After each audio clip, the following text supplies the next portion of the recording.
नमस्कार,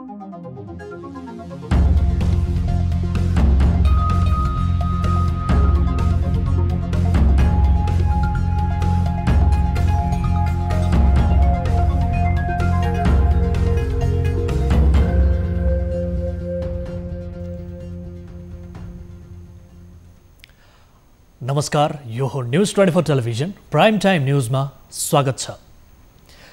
डाक्टर गोविन्द केसीले अनसन बसेको स्थानबाट सरकार गुहारे। मेरो माग साधारण छ, पूरा गरिदेऊ सरकार। तर एक दिन बितिसक्दा सरकारको तर्फबाट कुनै जवाफ आएको छैन। केसीले उठाएका मागहरूमा आम नेपाली जनमत लगभग एक ढिक्का छ, तर सरकार मात्र सदैव अर्कोतिर। हरेक पटकको अनसनमा केसीलाई आश्वासन दिइन्छ र कुनै अमुक पात्रहरूबाट जुस पिलाएर अनसन तोडाइन्छ।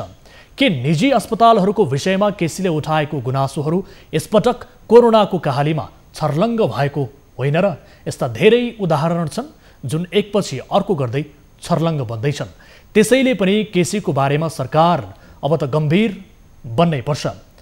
अब प्राइम टाइम न्यूजका हेडलाइन्स। गत 24 घण्टामा 8 जनाको कोरोनाबाट मृत्यु। मृतकको संख्या 467 पुग्यो। एकै दिन 1200 बढीमा भाइरस पुष्टि।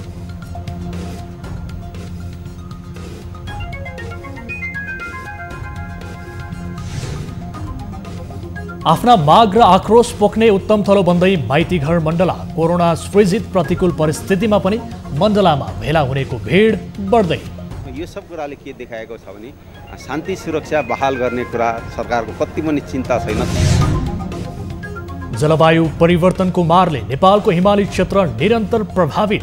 2000 बढी हिमताल मध्ये 21 हिमताल विस्फोटको जोखिममा बढ्दैछन् र यी हिमतालहरू विस्फोट भएर बाढी ल्याउने सम्भावना बढ्दैछ। क्यानको ग्रेड वर्गीकरण र पारिश्रमिक निर्धारणमा खेलाडीहरू असन्तुष्ट। सम्झौतामा पुनर्विचार गर्न माग गर्दै बुझाइयो ज्ञापन पत्र।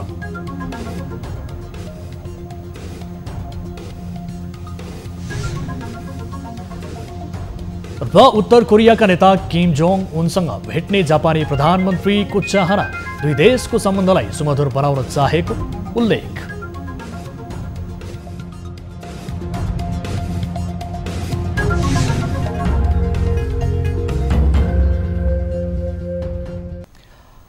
हामी निरन्तर न्यूजमा छौं।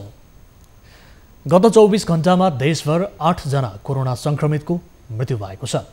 स्वास्थ्य तथा जनसङ्ख्या मन्त्रालयका अनुसार मृत्यु हुनेमा 8 जना पुरुष भएका छन्, जसमा सप्तरीका 63 वर्षीय पुरुष, भक्तपुरका 88 वर्षीय पुरुष, मकवानपुरका 74 वर्षीय पुरुष, ललितपुरका 76 वर्षीय पुरुष र कैलालीका 30 वर्षीय पुरुषको मृत्यु भएको छ।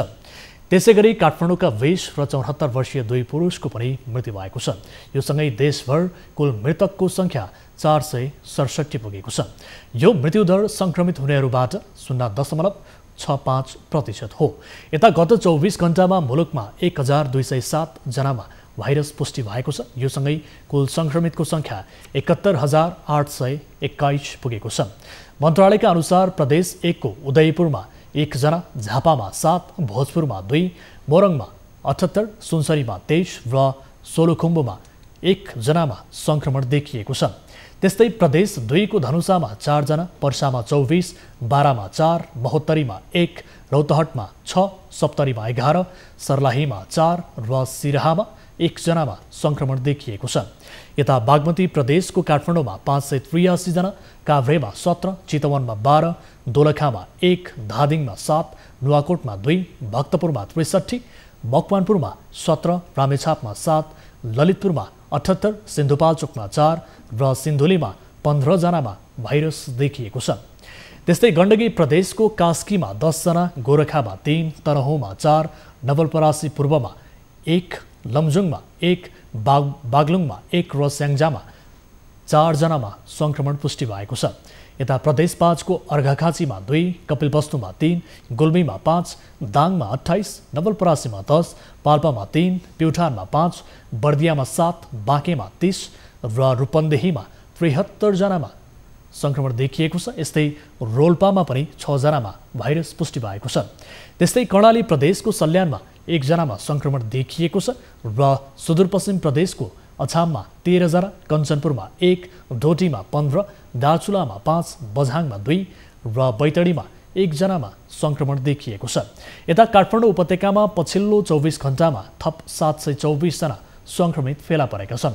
यो सँगै उपत्यकामा संक्रमितको कुल संख्या 10,670 पुगेको छ, जसमध्ये काठमाडौँमा 16,848, ललितपुरमा 1,996 जना र भक्तपुरमा 1,856 जनामा संक्रमण देखिएको छ। त्यस्तै संक्रमणबाट पछिल्लो 24 घण्टामा 1,147 जना निको भएर घर फर्किएका छन्। यो सँगै हालसम्म 53,013 जना संक्रमण मुक्त भएका छन्। निको हुनेको यो प्रतिशतमा कुल 73.8% रहेको मन्त्रालयले जनाएको छ। देशभर सक्रिय संक्रमितहरूको संख्या 18,341 रहेको छ। यसैगरी 6,331 जना क्वारेन्टिनमा छन् भने होम आइसोलेसनमा 10,508 जना छन्। संस्थागत आइसोलेसनमा 7,833 जना रहेका छन्। पछिल्लो 24 घण्टामा देशभर 10,019 जनाको PCR परीक्षण हुँदा हालसम्म कुल 9,78,204 जनाको PCR विधिबाट परीक्षण भएको मन्त्रालयले जनाएको छ। नेपालमा कोरोना संक्रमितको संख्या दिनानुदिन बढेसँगै विशिष्ट व्यक्तिहरूमा पनि संक्रमण देखिन थालेको छ। विशेष गरी काठमाडौँ उपत्यका हटस्पट बनेका कारण पनि उपत्यकामा रहने हाई प्रोफाइल व्यक्तिहरूमा संक्रमण देखिएको मानिन्छ।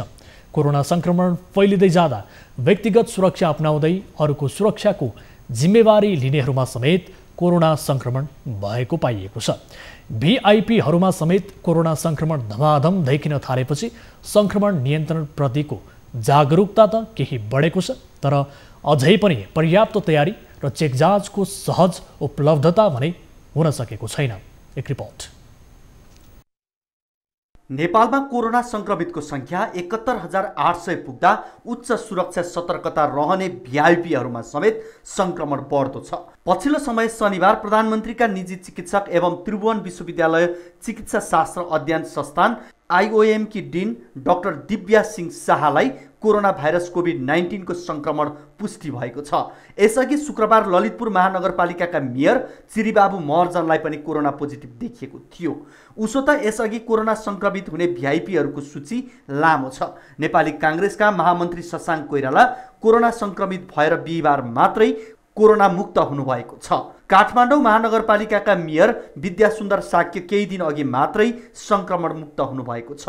संक्रमण भए पनि अधिकांशले कोरोना जितेका छन्, जसमध्ये प्रतिनिधि सभाका सांसद प्रदीप यादव, प्रतिनिधि सभा सांसद तथा फोर्सको सूचीमा सूचीकृत नेपाली विनोद चौधरी, सप्तरी क्षेत्र नम्बर 1 बाट निर्वाचित सांसद डाक्टर सूर्यनारायण यादव, अछाम 2 बाट निर्वाचित सांसद योग्यबहादुर बोगटी, बागमती प्रदेशकी उपसभामुख राधिका तामाङ, कर्णाली प्रदेशका सांसद जीवन बहादुर साई, प्रदेश नम्बर 1 का सामाजिक विकास मन्त्री जीवन घिम्रे, प्रदेश नम्बर 2 का आन्तरिक मामिला तथा कानुन मन्त्री ज्ञानेन्द्र यादव, प्रदेश सांसद रीना यादव कोरोना संक्रमण भएर अहिले संक्रमण मुक्त भएका छन्।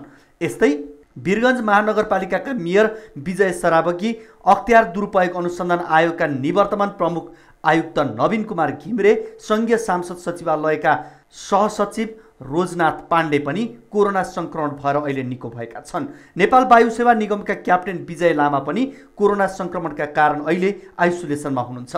उसो त शीर्ष नेताको सुरक्षामा खटिएका प्रहरीमा समेत कोरोना पुष्टि भएको छ। पुष्पकमल दाहाल प्रचण्डको सुरक्षार्थ खटिएका प्रहरीमा कोरोना संक्रमण देखिएको थियो। साथै ऊर्जा मन्त्री वर्षमान पुन तथा नेकपाका वरिष्ठ नेता माधव कुमार नेपालको सुरक्षार्थ खटिएका प्रहरीमा समेत संक्रमण पुष्टि भएको छ। नेपाल प्रहरी, सशस्त्र प्रहरी, राष्ट्रिय अनुसन्धान तथा नेपाली सेना गरी 6000 सुरक्षाकर्मी कोरोना संक्रमित भएका छन्। त्यस्तै खेल जगतमा पनि कोभिड-19 संक्रमण पाइएको थियो। ती मध्ये नेपाली राष्ट्रिय फुटबल टोलीका एक खेलाडीमा संक्रमण पुष्टि भएको थियो। यद्यपि उनले नाम भने खुलाएका थिएनन्। स्क्वासका प्रशिक्षक हिरा थापा पनि संक्रमित हुनुभएको थियो। यस्तै कलाकारहरू मध्ये वरिष्ठ लोकगायक प्रेमराजा महत र उहाँकी श्रीमती कविता केसीमा पनि कोभिड-19 पुष्टि भएको थियो।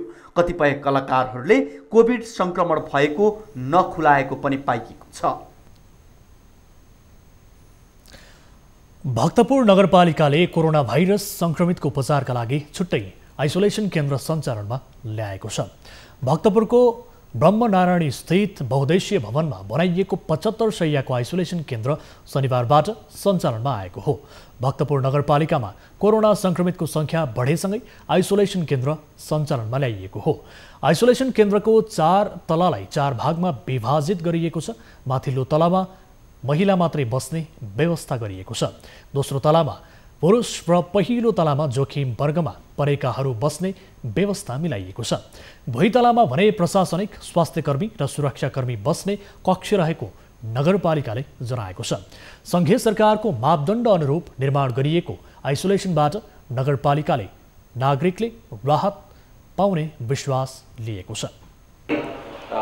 भिन्न बसेर चाहिँ एउटै कोठामा खाना खाने, बस्ने, सुत्ने त्यो सबै उहाँहरूको भइरहेको हामीले पायौँ र त्यसले गर्दाखेरि उहाँहरू छुट्टिएर बस्ने, छुट्टै चाहिँ चर्बी प्रयोग गर्ने त्यो चाहिँ व्यवस्था उहाँहरूमा समस्याको रूपमा देखा परिसकेपछि अब उहाँहरूलाई चाहिँ छुट्टै सेन्टरमा राख्यो भने यो सङ्क्रमण फैलिन पाउँदैन र सङ्क्रमण नियन्त्रण गर्नमा यसले ठुलो भूमिका खेल्छ भन्ने जनप्रतिनिधिहरूको निष्कर्ष भइसकेपछि अब यसरी सेन्टर चलाउने भनेर हामीले सुरु गऱ्यौँ। आइसोलेसन केन्द्रमा नगरपालिकाले आवश्यक जनशक्ति परिचालन तथा व्यवस्थापन पनि मिलाएको छ। आइसोलेसनमा बस्ने सङ्क्रमितहरूले प्रयोग गर्ने लुगा बाहेक अन्य सबै सुविधा नगरपालिकाले व्यवस्था गर्ने जनाइएको छ।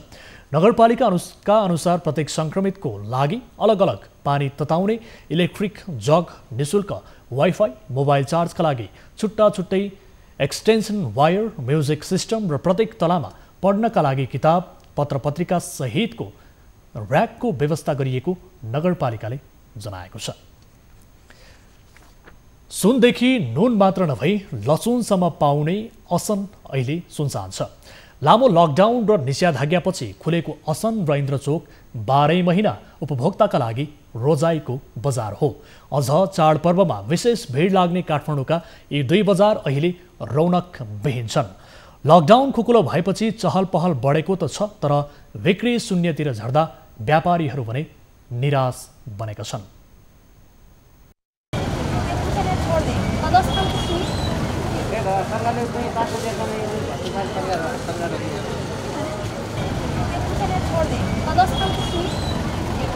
काठमाडौँको असन र इन्द्रचोक नुनदेखि सुनसम्म पाउने स्थानको रूपमा परिचित छ।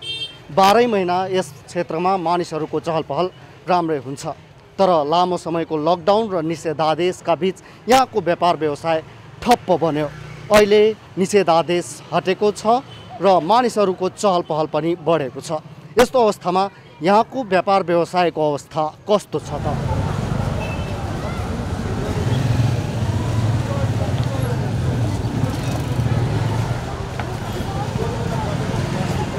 व्यापार त्यस्तो छैन, सूक्ष्म छ अहिले, व्यापार भन्ने छैन। मान्छे चाहिँ धेरै नै बढ्यो। पहिलाको लकडाउनको भन्दा अहिले खोल्यो नि 25 सेकेन्डको, त्यसपछिको उसमा चाहिँ धेरै नै बढ्यो। अहिले 10 वर्षको चलपल पनि भएर होला, व्यापारै छैन खासै। तपाईँको अब यो बोनी गर्न जस्तो पनि गाह्रै अवस्था छ अहिले चाहिँ, त्यस्तो छ। व्यापार व्यवसाय खासै केही छैन। अब हामीले पनि यो बाध्यताले खोलेको हो खासमा। अब किन भन्दाखेरि अब हामी यहाँ बाल्टिन बजार्नुहोस्, अब इन्द्रचोक असन जस्तो ठाउँ काठमाडौँको मुटु ठाउँ एकदम महँगो छ। अब बाल्टिनो महँगो एकदम नसकिने भएको कारणले मात्रै यो पसल खोलेको हो। अब मान्छे तपाईँले जतिसुकै देख्नुहोस् यहाँ खासले अब खै खासै हाम्रो व्यापार चाहिँ छैन। व्यापारहरूको खासै अहिले व्यापार छैन। त्यस्तो केही पनि छैन। पहिला हुनेको तुलनामा 10% पनि छैन। अब आम्दानीको स्रोत कसैको केही पनि छैन। अब हाम्रो ग्राहक भनेको अब सबै निम्न मध्यम आएकै हुन् होइन। अब उनीहरूसँग सायद क्रय शक्ति नभएर नि होला। अब बेसी कुरा त अब यो खाद्यान्न कुराहरूमा चाहिँ अब किन्नै पर्यो। यिनी कुराहरू त अब जसरी हुन्छ जीविका चलाउनतिर लाग्यो मान्छेहरू पनि अहिले।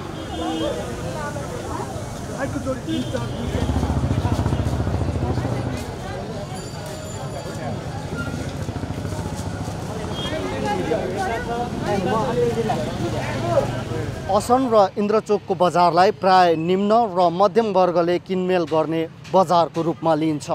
कोरोनाको कहरका कारण निम्न र मध्यम वर्गको क्रय शक्तिमा ठुलो ह्रास आउने अनुमान अर्थशास्त्रीहरूले गरेका छन्। सायद त्यसैको असर अहिले असन र इन्द्रचोकको व्यवसायमा देखिएको छ।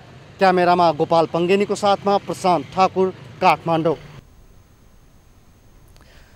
बजारमा सस्तो सेनिटाइजर पाउन थालेपछि विराटनगरका सेनिटाइजर उद्योगहरू बन्द हुने अवस्थामा पुगेका छन्। भारत र चीनबाट आयात हुने सस्तो सेनिटाइजरका कारण स्वदेशी उद्योगमा उत्पादित बिक्री हुन छाडेका हुन्। उपभोक्ताहरूले सस्तोमा पाइने गुणस्तरहीन सेनिटाइजर प्रयोग गर्न थालेपछि स्वदेशी उत्पादन बिक्री नभएर उद्योग नै बन्द हुने अवस्थामा पुगेका हुन्।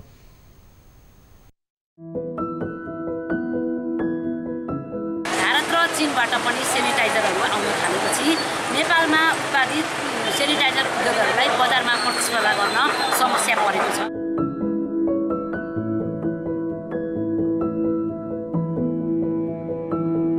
चाइनाबाट इन्डियाबाट पनि एकदमै धेरै आए होइन। अब उनीहरूको चाइनाबाट इन्डियाबाट आइसके पछाडि त्यो सेनिटाइजर अब कसरी कुन गुणस्तरको छ के छैन यहाँ हामीले पो गुणस्तर लाग्यो। यहाँ पो तपाईँको ल्याबमा गयो नेपाल सरकार प्रयोगशालाबाट पास भएर हामीले जानुपर्छ होइन। तलमाथि भयो भने हामीलाई हुन्छ। तर अब इन्डियाबाट चाइनाबाट दुनियाँ खालको आइदिए होइन। अनि अब यहीँ पनि तपाईँको चाहिँ लोकल लेभलमा पनि अब त्यो जसले पनि निकाल्थे क्या। जस्तो अहिले दर्दै नगरिकन जसले पनि निकाल्थे। बिक्री छैन। अब कति दिनदेखि अब हामी यहाँ तपाईँको बन्दैछ। अब अर्डर आयो भने माल रकै छ। अहिले बनाएर तपाईँको जस्तो तपाईँको अरू भन्दा पनि फिनिस गुड्स भन्दा पनि हाम्रो र मेटेरियल र तपाईँको त्यो प्याकिङ मेटेरियल चाहिँ टन्नै स्टक छ। तपाईँले बजारमा नै हेरेर हुन्छ होइन। त्यो चाहिँ टन्नै नै ठुलो चाहिँ एमाउन्टको स्टक छ। किनभने अब अर्डर आएको छैन है। अर्डर आएन बनाउने हो। अब यहीँ भएका कम्पनीको बजारमा माल बिग्रिरहेको छैन भने तपाईँको चाइनाबाट किन ल्याउनु पऱ्यो, तपाईँको त्यो के अरे इन्डियाबाट किन ल्याउनु पऱ्यो। त्यसले गर्दा सबैभन्दा पहिलो कुरो इन्डिया चाइनाबाट ल्याउनको लागि आउन नसक्ने बाटो बनाउनु पऱ्यो। बाहिरबाट आउने यो सेनिटाइजरहरूलाई राज्यले निरुत्साहित गर्न सक्यो भने हाम्रो उत्पादन बजार खपत हुन्छ एउटा। अरू कुरो हामी पनि बाहिर पठाउँछौँ। मार्केटमा हुने सेनिटाइजरहरू छन् तिनीहरूले चाहिँ अग्रिम रूपमा चाहिँ विभागमा जानकारी गराएर दर्ताको प्रक्रियामा रहेका छन् होइन। कसैले चाहिँ उद्योग स्थापना गरेर उद्योगबाट अनुसूची 3 हुन्छ हाम्रो, त्यो अनुसूची 3 चाहिँ एप्लाई गर्ने फेजमा छन्। र नेपाल सरकारले चाहिँ तपाईँको थप 3 महिनाको लागि चाहिँ सेनिटाइजर दर्ता गर्न चाहिँ समय अवधि थप गरेको छ होइन। त्यो थप गरेको समय अवधि चाहिँ अझै बाँकी छ होइन। 1.5 महिना जति 1.5-2 महिना बाँकी छ। अनि त्यो समय अवधिभित्र चाहिँ पूर्ण रूपमा दर्ता गरिसकेको हुनुपर्छ। र हामीले चाहिँ अनुगमनको दौरानमा चाहिँ बिना दर्ता रहेका जति पनि स्याम्पलहरू छन् र अझ त्यसमा शङ्कास्पद स्याम्पलहरू होइन, शङ्कास्पद स्याम्पलहरूलाई चाहिँ हामीले तत्काल यहाँनिर चाहिँ विभागमा ल्याएर चाहिँ हामीले चाहिँ तिनीहरूलाई टेस्टको लागि काठमाडौँ पठाउने गर्दैछौँ।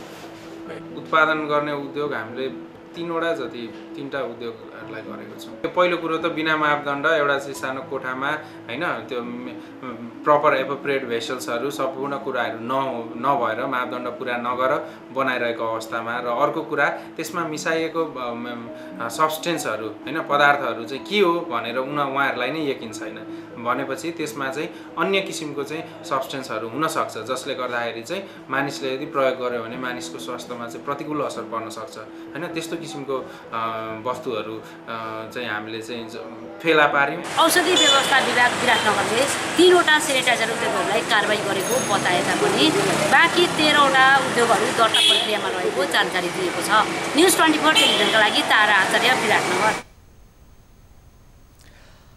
आफ्नो माग, अभिव्यक्ति, असन्तुष्टि र आक्रोश पोख्ने उत्तम थलो बन्दैछ काठमाडौँको माइतीघर मण्डला।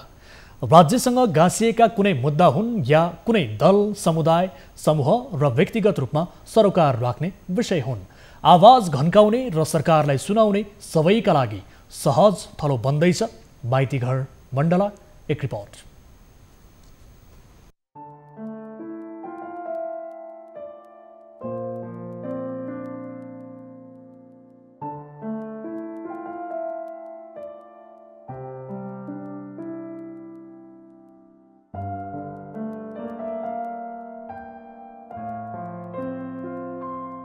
जति आवाज उठाए पनि फाँसीकै माग गरिरहँदा पनि यो मुलुकमा बलात्कार जस्तो जघन्य अपराध घटेको छैन, बढिरहेको छ।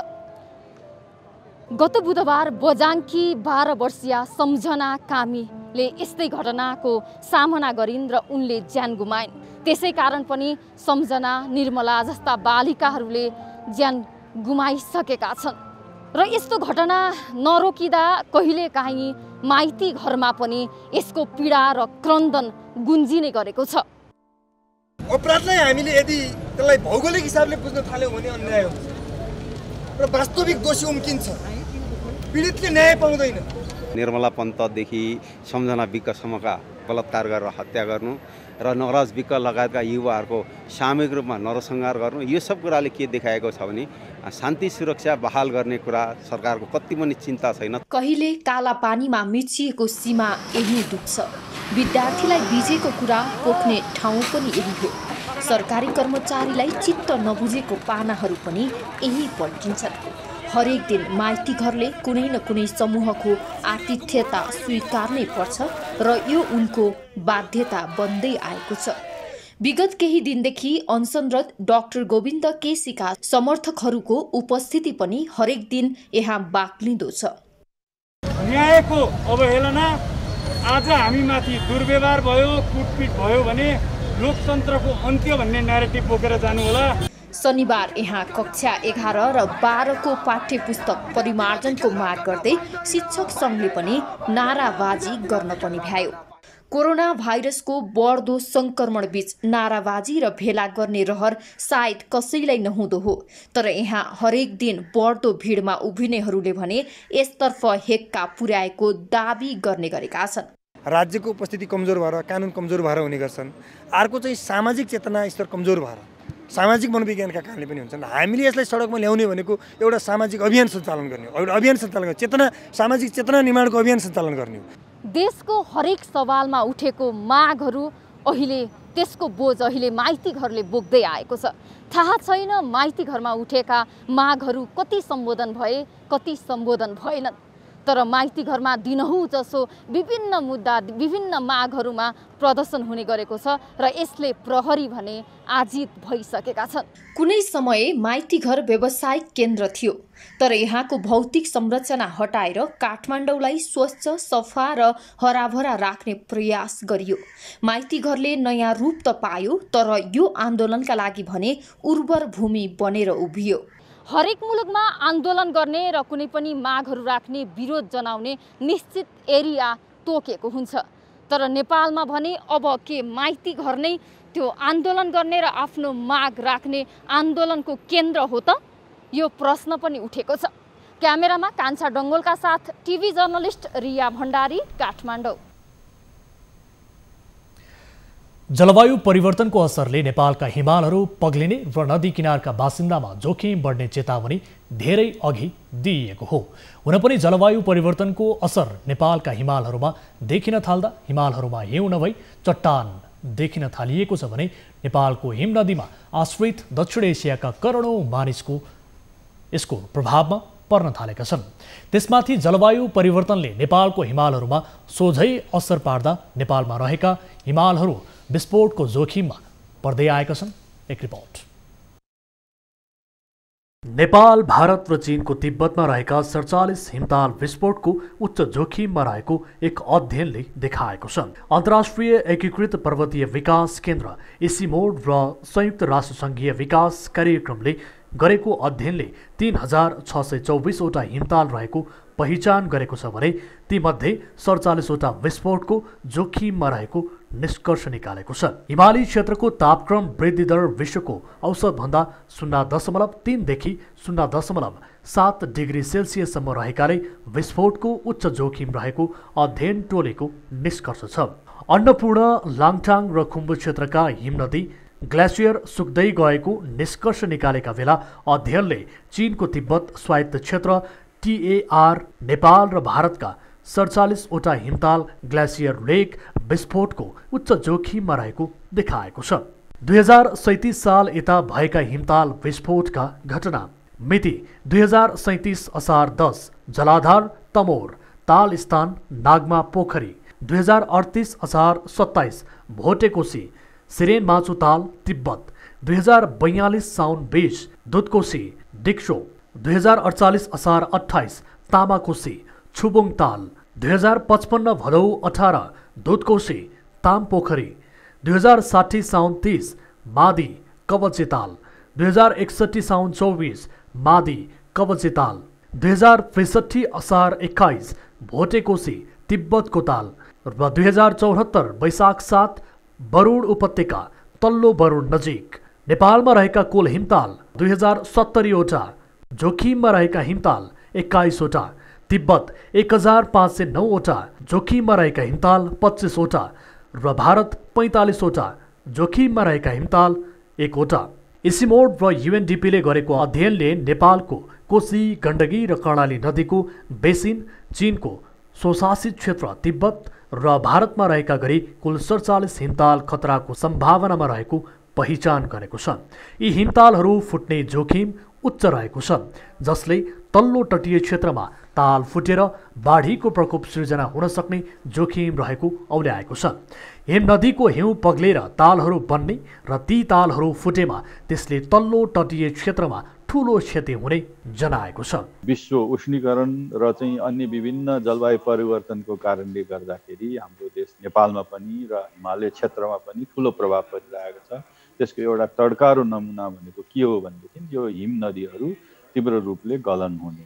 अब यसैको प्रभाव स्वरूप चाहिँ हिमतालहरू सृजना भइरहेछन्, बढ्दैछन् र यी हिमतालहरू विस्फोट भएर बाढी ल्याउने सम्भावना बढ्दैछ। पहिचान गरिएका 47 सम्भावित खतरामा रहेका हिमतालमध्ये 42 वटा कोशी बेसिन, 3 वटा गण्डकी बेसिन र 2 वटा कर्णाली बेसिन क्षेत्रका हिमताल जोखिममा छन्। जो चाहिँ जुनसुकै अवस्थामा पनि फुट्न सक्छन् त्यसलाई चाहिँ हामीले पोटेन्सियली डेन्जरस ग्लेसियर लेक अथवा PDGL पनि भनेर नामाकरण गरेका छौँ। त्यस्ता किसिमका तालहरू चाहिँ यी 3 वटा जलाधारमा चाहिँ करिब 47 वटाको संख्यामा हामीले पायौँ। मौसममा आएको अत्यधिक प्रभावका कारण नेपालले हरेक वर्ष औसतमा 333 व्यक्तिको ज्यान गुमाएको छ भने 17.24 मिलियन अमेरिकी डलर बराबरको क्षति हुने गरेको अध्ययनले देखाएको छ। सन् 1997 देखि 26 वटा हिमताल फुटेर विनाशकारी बाढी आएको घटना नेपालले बेहोरिसकेको छ। मौसममा आएको परिवर्तनसँगै हिमताल पग्लने दर बढ्दो क्रममा रहेकाले नेपालका लागि हिमताल सृजित बाढी वर्तमान समयको सबैभन्दा ठूलो चुनौती हो। प्रतिवेदन अनुसार खुम्बु क्षेत्रको इम्जा हिमताल विस्फोट भएको खण्डमा तल्लो तटीय क्षेत्रका 96,767, छो रोल्पा विस्फोट भए 1,41,000 र गण्डकी जलाधारको ठुलागी हिमताल विस्फोट भए 1,65,068 मानिस प्रभावित हुने निश्चित छ। टिभी जर्नलिस्ट गोविन्द कुवरको रिपोर्ट। रूपन्देहीको तिनाउ नदीले धार परिवर्तन गरेसँगै बाढीको जोखिम बढेको छ। विभिन्न समयमा हुने नदी अतिक्रमणले गर्दा नदीले धार परिवर्तन गरेसँगै रूपन्देही र कपिलवस्तुका दर्जनौं बस्ती डुबानको जोखिममा परेका छन्। बिहिबारबाट सुरु भएको अविरल वर्षाले बुटवल 11, बुद्धनगर, माझगाउँ, मझुवा र 17 नम्बरको रानीगञ्ज बस्तीको एक घर समेत बगाएको छ। नदीले धार परिवर्तन गरी बस्ती कटान गर्न थालेपछि स्थानीयहरू त्रसित बनेका छन्।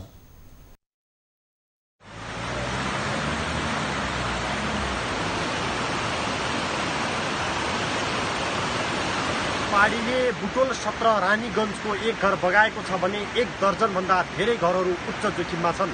तिनाउ क्षेत्र वरिपरि 25,000 भन्दा धेरै घर परिवारहरूले अव्यवस्थित रूपमा बसोबास गरिरहेका छन्। तर नदीको कटान बढिरहँदा र नदीको क्षेत्र विकास भइरहँदा यस्ता घरहरू उच्च जोखिममा परेका छन्। बेलैमा यी घरहरूलाई सुरक्षित ठाउँमा नसार्ने हो भने ठूलो धनजनको क्षति हुन सक्छ।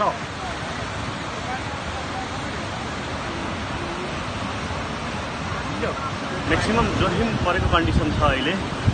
साथी अहिले बिना पातेको साइड नभएर मजुवाको साइडतिरबाट धेरै कटान गरिसकेको छ र यहाँ पुललाई पनि अलि यहाँ चाहिँ जुन बेसमेन्ट छ त्यो पनि भत्काइसकेको कन्डिसन छ।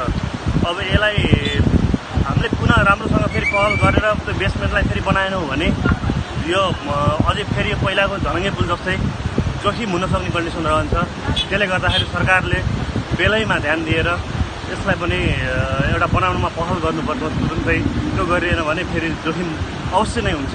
यो बस्ती बगाएर घरहरू घरेहरू सबै बगाइदियो सरकारले, मेयरले, उसले के अरे बाढ अध्यक्षले, सरकारले सबैले ध्यान दिनु पर्यो। अब यस्तै भयो, यो बस्तीलाई बताउनु पर्यो। जे भए पनि सरकारले सक्दो यहाँ हेर्नु पर्यो। अब यहाँ जे जस्तो भए पनि सरकारको ध्यानपूर्वक यहाँ हेरिदिन पर्यो। सरकारमा देखि पनि पुलिस प्रशासन कोही पनि आउनुभएको छैन।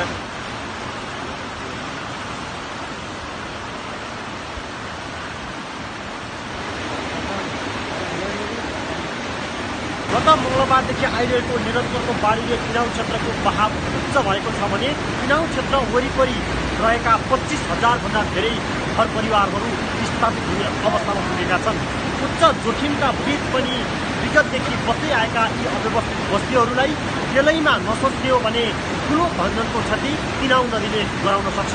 न्युज 24 टेलिभिजनका लागि रूपन्देहीबाट शिव ढुङ्ग्रेको रिपोर्ट। न्युजहरू अझै बाँकी छन्, अहिलेलाई ब्रेक।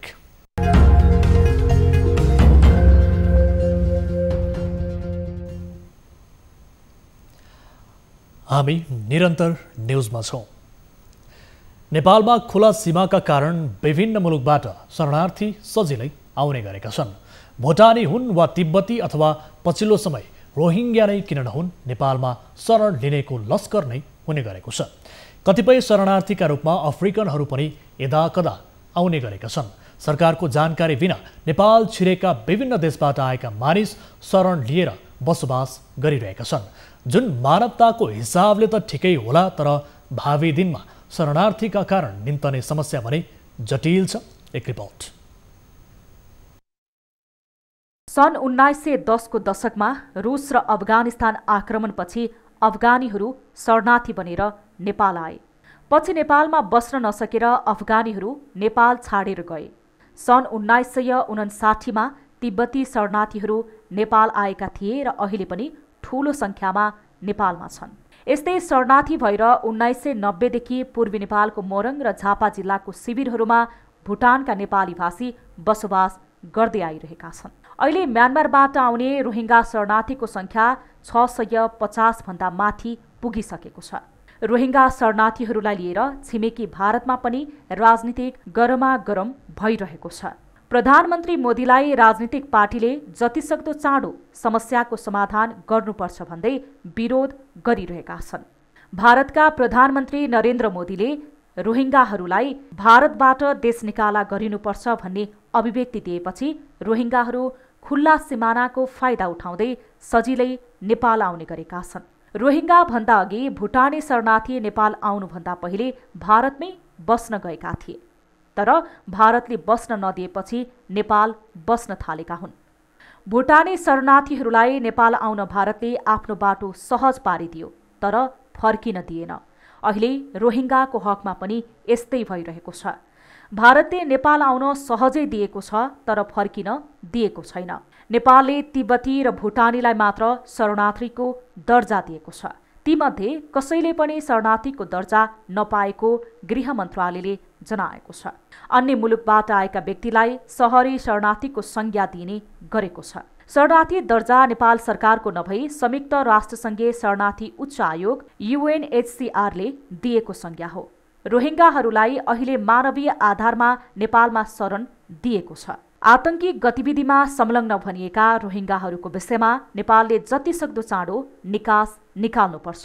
रोहिङ्गाहरूको बसोबास बढ्दै जाँदा नेपाललाई आर्थिक, धार्मिक, सांस्कृतिक समस्या पर्ने सम्भावना देखिन्छ। टिभी जर्नलिस्ट सम्झना भुजेलको रिपोर्ट। नेपाल प्राकृतिक सुन्दरता र विविधताले भरिपूर्ण मुलुक हो। पर्वतीय पर्यटकका लागि नेपाल विश्वमै आकर्षण गन्तव्य मानिन्छ।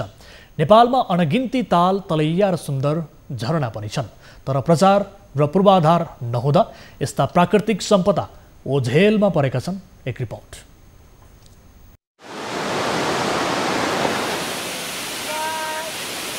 म्याग्दीको सदरमुकाम बेनी बजारदेखि 45 मिनटको दूरीमा रहेको यो कोप्रे झरनामा हिजो आज आन्तरिक पर्यटकको चहल पहल बढेको छ। बेनी बगरफाँट भम्कीमली सडकको नजिकै रहेको यो झरनाको सुन्दरतामा रमाउन बालबालिकादेखि युवा समेत पुग्ने गरेका छन्। कोरोना भाइरसका कारण टाढाबाट पर्यटक नआए पनि जिल्लाभित्र छिमेकी जिल्लाका युवाहरूको आकर्षण गन्तव्य बनेको छ कोप्रे झरना।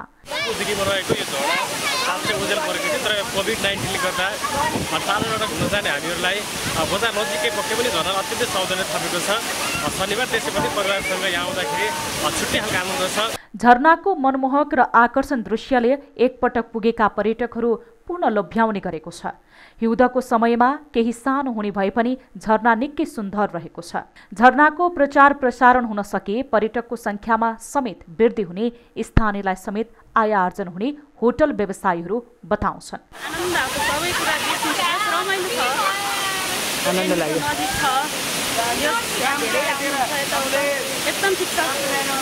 कोप्रे झरनामा म्याग्दी सदरमुकाम बेनी बजार सहित ज्यामरुकोट भम्किली लगायत क्षेत्रबाट मानिसहरू घुम्न आउने गरेका छन्। झरनाको शीतलता र सुन्दरतामा रमाउँदै फोटो खिच्ने बढ्न थालेपछि भौतिक पूर्वाधार निर्माण र प्रचार प्रसारण गर्न स्थानीयले माग गरेका छन्। म्याग्दीबाट टिभी जर्नलिस्ट कृष्ण गौतमको रिपोर्ट। कञ्चनपुरका किसान मसिनो धान खेतीतर्फ आकर्षित भएका छन्। किसान परियोजना, कृषि ज्ञान केन्द्र र उदयदेव सहकारी लगायतका संस्थाले अनुदानमा बिउ र तालिम दिएपछि किसानहरू मसिनो धान खेतीतर्फ आकर्षित भएका हुन्। बजारमा बढी मूल्यमा बिक्री हुने र छोटो समयमा फल्ने भएकाले मसिनो जातको धान खेतीमा किसानहरूको आकर्षण बढेको छ।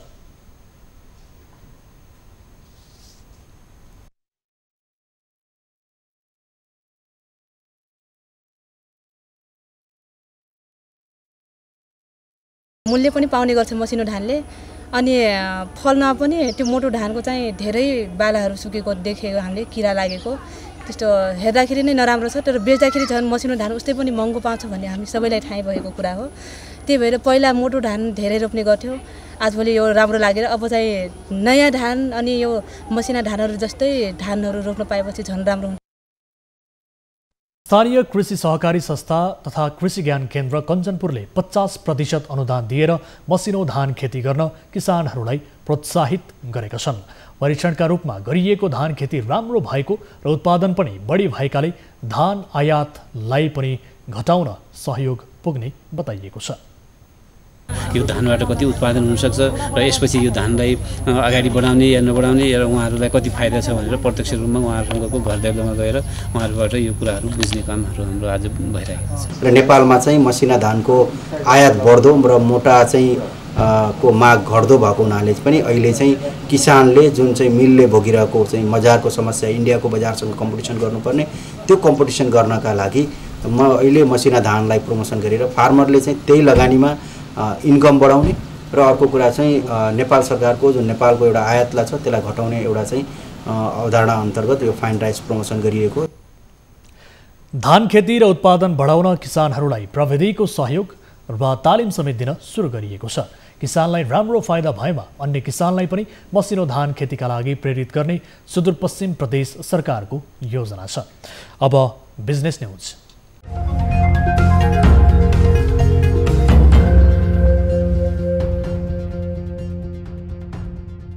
वाणिज्य आपूर्ति तथा उपभोक्ता संरक्षण विभागले चाडपर्व नजिकैसँगै सबै प्रदेश तथा स्थानीय तहसम्म बजार अनुगमनलाई कडा बनाएको हो। विभागले बेग्ला बेग्लै टोली बनाएर अनुगमन सुरु गरेको छ। कोरोना महामारीका कारण बजारमा असहज परिस्थितिका कारण कालोबजारी बढ्ने र व्यापारीले बढी चलखेल गर्न सक्ने भएको हुँदा विभागले थप जनशक्ति सहित बजार अनुगमनमा कडाई गरेको हो।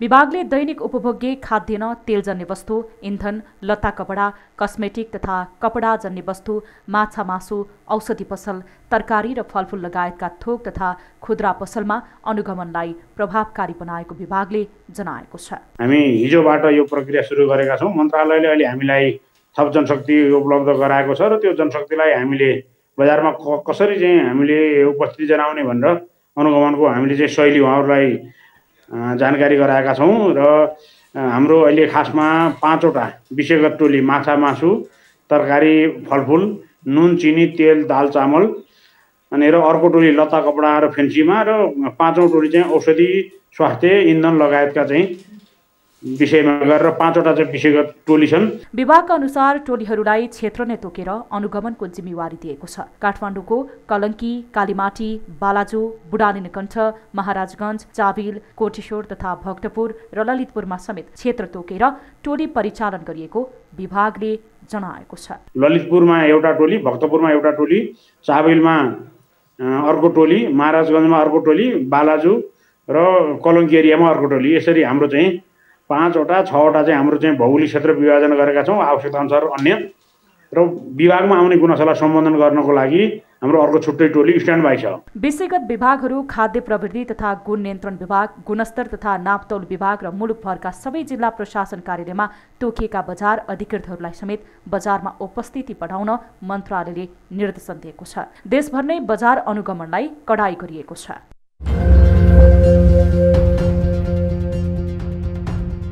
कोरोनाका कारण विदेशमा अलपत्र परेका नागरिकलाई सरकारले उद्धार गर्न नसक्दा उनीहरूको जीवन कष्टप्रद बनेको छ। खाडी मुलुक तथा मलेसियामा अलपत्र परेका नेपाली कामदारले महँगो हवाई टिकट काटेर फर्कन नसक्ने अवस्था बनेपछि उनीहरूको जीवन झन बढी पीडादायी बनेको हो। एयरलाइन्स कम्पनीले अहिले दोब्बर भन्दा बढी भाडा बढाएका छन्। रोजगारी गुमाएर महिनौदेखि बेखर्ची भएपछि कामदारले महँगो हवाई टिकट किन्न नसक्ने अवस्था बनेको हो। सरकारले अलपत्र परेको र रोजगारी गुमाएका कामदारलाई निशुल्क ल्याउन विभिन्न सङ्घ संस्थाहरूले दबाब दिएका छन्। अब हामीले यताबाट पहल गर्न हामी पनि चिन्ता छ, हामीलाई छ, हामी पनि विभिन्न निकायमा हामी पनि पहल गरेका छौँ। नियोगहरूमा हामीले पटक पटक पत्रचार गरेका छौँ, फोनमा रिक्वेस्ट गरेका छौँ, ल यो चाहिँ पठाइदिनु पर्यो, साह्रै अलपत्र परेकाहरूलाई पठाइदिनु पर्यो। निर्देशिका बमोजिम चाहिँ कमसेकम 100% चाहिँ टिकट खर्च ब्याउनु पर्नेहरूलाई आइडेन्टिटी के अरे त्यो चाहिँ पहिचान गरेर तपाईँहरूले सिफारिस गरिदिनुहोस्, पठाइदिनुहोस्। हामी 2 घण्टामा रकम पठाइदिन्छौँ भनेर हामीले यो पहल गरिरहेका छौँ। सरकारी तथ्याङ्क अनुसार 1,30,799 जना नेपाली नागरिकलाई तत्काल उद्धार गर्नुपर्ने अवस्था छ। खाडी मुलुक तथा मलेसियाका श्रम सहचरीका अनुसार महँगो हवाई टिकट काट्न नसक्ने भएपछि कामदार घर फर्कन पाएका छैनन्। सरकारी तथ्याङ्क अनुसार हालसम्म निशुल्क टिकटमा मलेसियाबाट 2 जना र बराइनबाट 18 जना फर्किएका छन्। खाडी मुलुक तथा मलेसियाका दूतावासहरूले तत्काल उद्धार गर्नुपर्ने नागरिकको सूची तयार गरे पनि उनीहरूको उद्धार हुन सकेको छैन। श्रम स्वीकृति लिएर गएका डकुमेन्ट कामदार भन्दा पनि श्रम स्वीकृति नलिकन विभिन्न माध्यमबाट विदेश पुगेका कामदारहरूको समस्या झन बढी पीडादायी बनेको छ। कम्पनी बन्द भएर रोजगारी गुमाएका, श्रम सम्झौता सकिएका र कागजपत्र नभएका कामदारलाई नेपाल फर्काउन कतिपय देशका सरकारले आग्रह समेत गरेका छन्। तर नेपाल सरकारले विदेशमा अलपत्र कामदारलाई निशुल्क फर्काउन सकेको छैन। रोजगार प्रवर्धन बोर्डमा विदेश जाने श्रमिकहरूले बुझाएको रकम कल्याणकारी कोषमा करिब 6 अर्ब रुपियाँ छ। उडान संख्या बढाउनु पर्यो, रेट घटाउनु पर्यो, अन्तर्राष्ट्रिय उडानहरू खुला गरिदिनु पर्यो, पीसीआर टेस्टलाई अनिवार्य गर्नु पर्यो। पीसीआर टेस्ट भएकोलाई पहिलो प्राथमिकतामा नेपालले दिनु पर्यो। त्यसपछि कोषको रकम प्रयोग गर्नेमा हामी एकदमै क्लियर छौँ, हामी तयार भएर बसेका छौँ। विदेश जाने प्रत्येक श्रमिक कामदारले प्रति व्यक्ति 1500 देखि 2500 सम्म बोर्डलाई बुझाएका हुन्छन्। विदेशमा अलपत्र परेका कामदारलाई महँगो हवाई टिकट काट्न सक्ने अवस्था नहुँदा सरकारले कल्याणकारी कोषको रकम प्रयोग गरेर भए पनि अप्ठ्यारोमा परेको नागरिकको उद्धार गर्न नसकेको भन्दै सरकारको चौतर्फी विरोध भएको छ।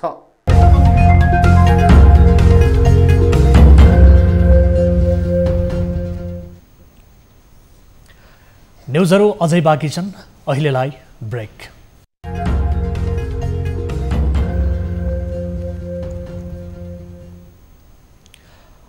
हामी निरन्तर न्युजमा छौँ। अब स्पोर्ट्स न्युज।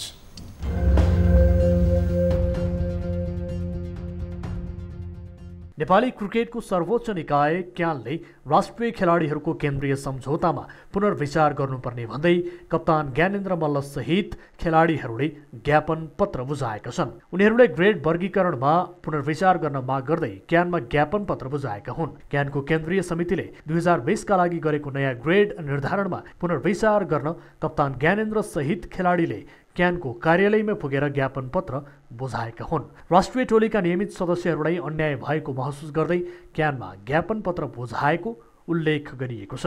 त्यस्तै खेलाडी वर्गीकरणमा राष्ट्रिय महिला क्रिकेट टिमका खेलाडीहरूले पनि असन्तुष्टि जनाउँदै आइतबार क्यानलाई ज्ञापन पत्र बुझाउने भएका छन्। खेलाडीको ग्रेड वर्गीकरणका साथै पारिश्रमिक निर्धारणप्रति असन्तुष्टि जनाउँदै महिला क्रिकेटरहरूले क्यानमा ज्ञापन पत्र बुझाउने भएका हुन्। गत मङ्गलबार क्यानको चितवनमा बसेको बोर्ड बैठकले नेपाली महिला र पुरुष खेलाडीहरूको ग्रेड निर्धारण गरेको थियो।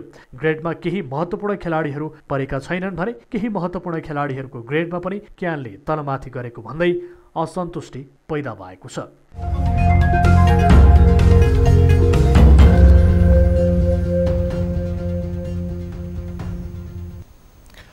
अब विष्णु ढुङ्गानाका साथमा फटाफट न्यूज।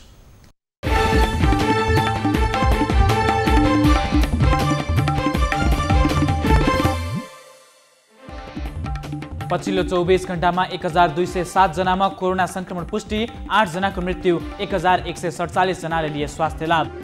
देशभर हालसम्म संक्रमित हुनेको संख्या 71,821 पुग्यो। कुल 467 जनाको मृत्यु, 53,013 जना निको भई घर फर्किए।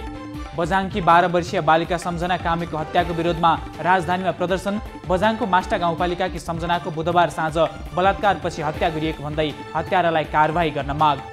सच्चा ओली सडकमा, नक्कली ओली बालुवाटारमा भन्दै माइती घरमा प्रदर्शन। प्रधानमन्त्री केपी शर्मा ओली विरुद्ध प्रदर्शनमा उत्रिएका 17 जना प्रदर्शनकारी प्रहरीको नियन्त्रणमा। 6 महिनादेखि ठप्प रहेको पर्यटन क्षेत्रलाई चलायमान बनाउन विशेष प्याकेज ल्याउने सरकारको तयारी। हप्तामा 2 दिन सार्वजनिक बिदा दिने अवधारणा अघि सारिएको पर्यटन मन्त्री योगेश भट्टराईको जानकारी। कोभिड-19 को जोखिम कायमै रहेकाले केही समय विद्यालय नखोल्न शिक्षा मन्त्री गिरिराजमणि पोखरेलको आग्रह। शिक्षालयमा संक्रमण देखिएमा त्यसलाई नियन्त्रण गर्न कठिन हुने भन्दै वैकल्पिक प्रणालीमा जोड दिनुपर्ने धारणा। आइतबारदेखि नगरका सबै विद्यालय सञ्चालन गर्ने सिराहाको मिर्सय नगरपालिकाको निर्णय। स्वास्थ्य सुरक्षा मापदण्ड अपनाएर विद्यालय सञ्चालन गर्ने नगरपालिकाको भनाई। चितवनमा बाघको आक्रमणबाट एक पुरुषको मृत्यु। वनमा घाँस काट्न गएका भरतपुर महानगरपालिका 13 का 63 वर्षीय जनहु महतो बाघको आक्रमणबाट शनिबार बिहान मृत्यु भएको प्रहरीको जानकारी। लगातार वर्षा भएपछि मकवानपुरको कुलेखानी जलविद्युत आयोजनाको इन्द्र सरोवर जलाशयमा पानीको सतह दिनौं 1 मिटर 29 सेन्टिमिटरले बढ्दै पानीको सतह हाल 1525.29 मिटर माथि पुग्यो।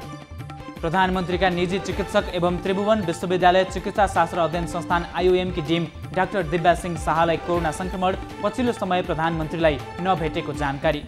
मा खटिएका सैनिक नवराज माझीमाथि अधिकृतहरू इन्द्र थापा, सुभाष हुमागाई र योगेन्द्र धितालद्वारा निर्घात कुटपिट। घटनामा संलग्न सबै जवान तथा अधिकृतहरूमाथि कोर्ट अफ इन्क्वायरी सुरु भएको जङ्गी अड्डाको भनाई।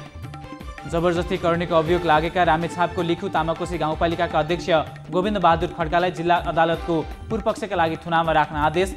खड्कालाई थप 15 दिन प्रहरी हिरासतमै आइसोलेसनमा राखी कारागार पठाइने। कपिलवस्तुको बुद्धभूमि नगरपालिका 10 का वडा अध्यक्ष त्रिलोकी प्रसाद खरबिन्दको निधन। दीर्घरोगबाट ग्रसित उनको उपचारको क्रममा आज बिहान निधन भएको परिवारद्वारा जानकारी।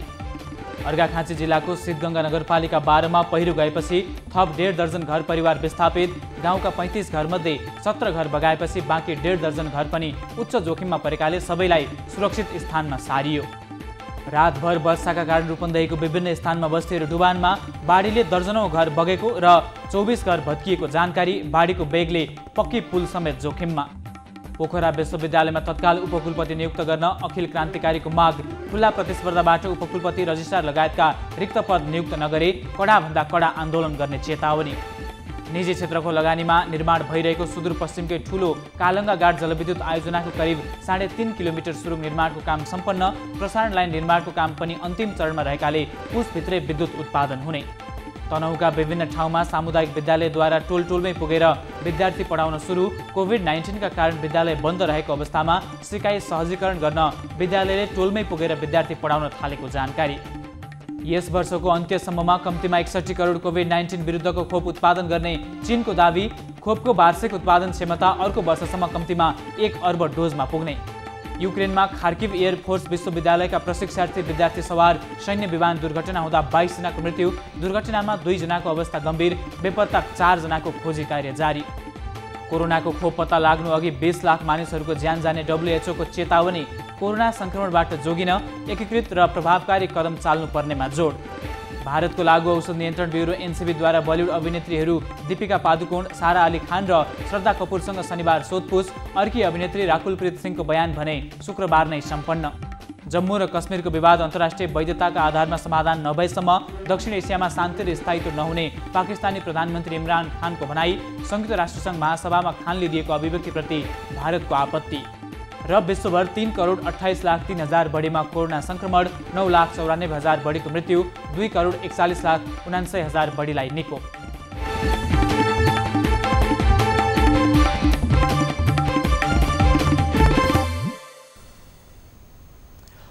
अब प्राइम टाइम न्यूज सक्नु अघि हेडलाइन्स पुनः एकपटक। गत 24 घण्टामा 8 जनाको कोरोनाबाट मृत्यु। मृतकको संख्या 467 पुग्यो। एकै दिन 1200 बढीमा भाइरस पुष्टि।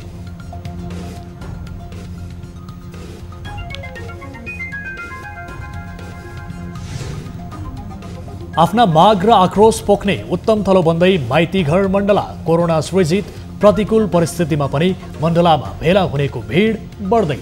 यो सब कुराले के देखाएको छ भने शान्ति सुरक्षा बहाल गर्ने कुरा सरकारको कति पनि चिन्ता छैन।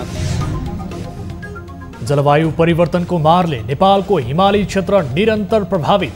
नेपालका 2000 बढी हिमताल मध्ये 21 हिमताल विस्फोटको जोखिममा बढ्दैछन् र यी हिमतालहरू विस्फोट भएर बाढी ल्याउने सम्भावना बढ्दैछ। क्यानको ग्रेड वर्गीकरण र पारिश्रमिक निर्धारणमा खेलाडीहरू असन्तुष्ट। सम्झौतामा पुनर्विचार गर्न माग गर्दै बुझाइयो ज्ञापन पत्र।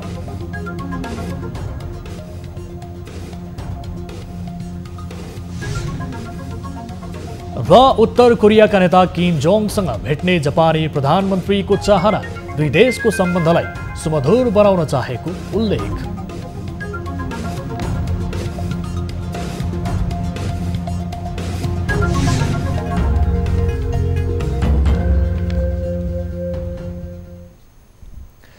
प्राइम टाइम न्यूज अहिलेलाई यति नै। जाँदा जाँदै ताली र गालीका लागि हाम्रो प्रश्न, संक्रमण र मृत्यु दर बढेको बढै छ, तर केहीले भने कोरोना केही होइन भन्ने हल्ला मात्रै हो भन्छन्।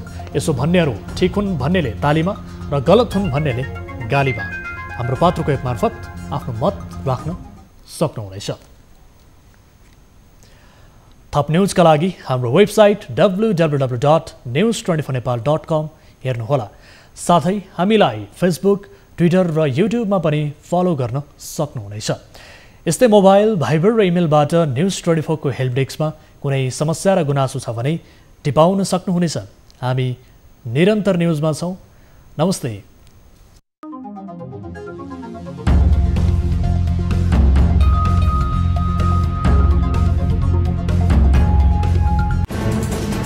कोरोनाले सृजना गरेको सङ्कटमा पल पलका न्युज अपडेट र हर क्षेत्रको कभरेजका लागि न्युज 24 नेपाल युट्युब च्यानललाई सब्स्क्राइब गर्नुहोला।